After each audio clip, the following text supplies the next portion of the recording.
Morning friends, मैं मनीषा आज आपके सामने क्लास 11th का चैप्टर नंबर फर्स्ट अर्थशास्त्र का परिचय लेकर आई हूँ। तो हम इस चैप्टर को चालू करते हैं। इस अध्याय को पढ़ने के बाद आप इस योग्य होंगे कि अर्थशास्त्र की विषय वस्तु के बारे में जान सकेंगे। इसका मतलब कि अर्थशास्त्र होता क्या है, इसके बारे में आप पूरी जानकारी प्राप्त कर सकेंगे, समझ सकेंगे कि अर्थशास्त्र उपभोग, उत्पादन तथा वितरण के आर्थिक क्रियाओं के अध्ययन से किस प्रकार संबंधित है। जो अर्थशास्त्र, जो अर्थ का शास्त्र मतलब जो पैसों का अध्ययन करने वाला शास्त्र है, उसके अंदर उपभोग मतलब किसी वस्तु को यूज़ करना, उत्पादन किसी वस्तु को बेचना और वितरण किसी वस्तु को बांटना, इन तीनों से जो आर्थिक क्रिया, जो पैसों की क्रिया करेंगे, हम जो पैसों का काम करेंगे, उनकी पढ़ाई कर सकेंगे। जान सकेंगे कि उपभोग, उत्पादन तथा वितरण की व्याख्या में सांख्यिकी का ज्ञान कैसे सहायक है, कि इन तीनों उपभोग, उत्पादन और वितरण से हम सांख्यिकी की गणना मतलब सांख्यिकी को कैसे गिन सकते हैं। आर्थिक क्रियाओं के बेहतर समझ के लिए सांख्यिकी के प्रयोगों के बारे में सीख सकते हैं। मतलब इसको करने के बाद हम पैसों का जो कार्य है उसको हम जान सकेंगे। तो पहला पॉइंट पढ़ते हैं, अर्थशास्त्र क्यों। विद्यालय की पूर्ववर्ती कक्षाओं में संभवतः अर्थशास्त्र आपका एक विषय रहा होगा। आपको यह बताया गया होगा कि विषय मुख्यतः अल्फ्रेड मार्शल, आधुनिक अर्थशास्त्र के प्रवर्तक के द्वारा कहे गए वाक्यांश जीवन में सामान्य कारोबार के संदर्भ में मनुष्य के अध्ययन से संबंधित है। आइए समझे कि इसका क्या तात्पर्य है। जो आधुनिक अर्थशास्त्र के प्रवर्तक मतलब अर्थशास्त्र को बनाया तो था एडम स्मिथ ने, लेकिन अर्थशास्त्र को बदला अल्फ्रेड मार्शल ने, तो इसलिए इन्हें आधुनिक अर्थशास्त्र के प्रवर्तक मतलब परिवर्तनकर्ता कहा जाता है। मार्शल ने अपनी परिभाषाएं दी, सब अलग अलग अर्थशास्त्रियों ने अपनी अपनी परिभाषाएं दी। सामान्य कारोबार के संदर्भ में मनुष्य के अध्ययन से संबंधित है। इन्होंने बताया कि जो अर्थशास्त्र है वो मनुष्य के अध्ययन से संबंधित है।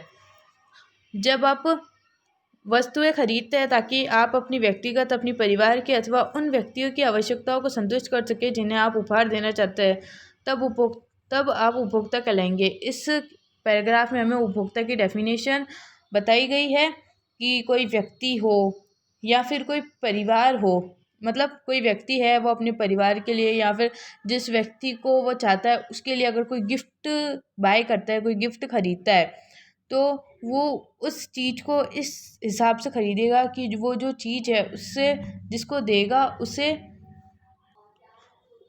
उस वस्तु से ज़्यादा सेटिस्फेक्शन मिल सके, मतलब उस वस्तु से उसको ज़्यादा संतुष्टि मिल सके, ऐसा उपहार देगा।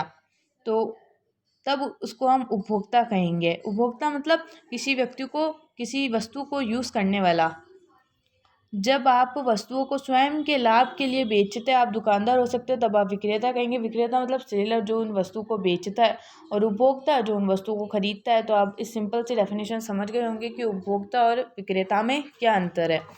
जब आप वस्तुओं का उत्पादन करते हैं, आप किसान अथवा विनिर्माता हो सकते हैं। मतलब जब हम उस वस्तुओं को बेचते हैं, उनका उत्पादन करते हैं, तो हम विनिर्माता मतलब निर्माण करके बेचने वाला, और किसान जैसे किसान है वो क्या करता है, निर्माण करता है, कृषि करता है, लेकिन वो खुद थोड़ी ना बेचता है, वो सब्जी मंडी ऐसे मंडियों के अंदर जाके बेच देता है अपनी सामान, और फिर उसको विनिर्माता जो होते हैं वो आगे बेचता है या अपनी कोई सेवाएं प्रदान करता है। सेवा मतलब कोई सर्विस देता है, जैसे कि डॉक्टर अपनी मेडिकल का देता है, कूली टैक्सी चलाने वाला, वस्तुओं के परिवहन संचालक मतलब परिवहन मतलब वहन करना, चलना, वस्तुओं को इधर से उधर लेके जाने वाला, तो उसे हम क्या कहेंगे, उसे हम उत्पादक कहेंगे।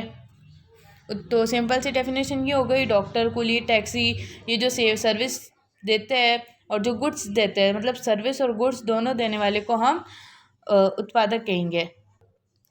जब हम कोई नौकरी करते हैं तथा दूसरों के लिए कार्य करते हैं जिसके लिए आपको पारिश्रमिक दिया जाता है, आपको किसी ने काम पर रखा हो तो जो आपको मजदूरी या वेतन देता हो, तो आप कर्मचारी कहलाएंगे।